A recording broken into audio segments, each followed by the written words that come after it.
নিঃস্ব অবস্থায় কি দোয়া করতে পারেন একজন মানুষ, এই দোয়াটা শিখে নেন, ইনশাআল্লাহ আপনার জীবনের সমস্ত সংকট কেটে যাবে ইনশাআল্লাহ। আমি নিজেও এই দোয়াটা বেশি বেশি করার চেষ্টা করি।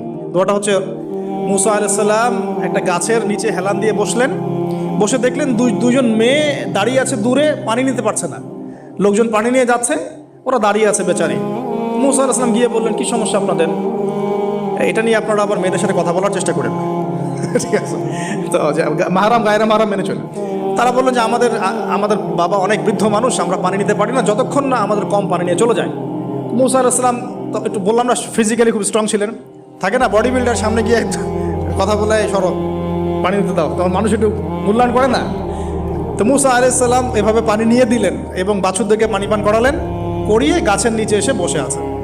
বসে বসে তিনি দোয়া করছেন, এই যে দোয়াটা তিনি দোয়া করছেন, রব্বি, একটা নেক কাজ করলেন, নেক কাজ করলেন না, মানুষের উপকার করলেন, নেক কাজ করে এসে গাছের নিচে বসে দোয়া করছেন, আল্লাহ এখানে তো আমার খাবার পানি বাসস্থান কিছুই নাই, আমি কি করব?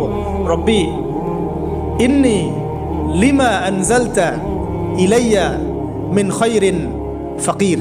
অর্থ হচ্ছে, হে আল্লাহ, তুমি তোমার পক্ষ থেকে আমার উপরে যে নেয়ামতগুলো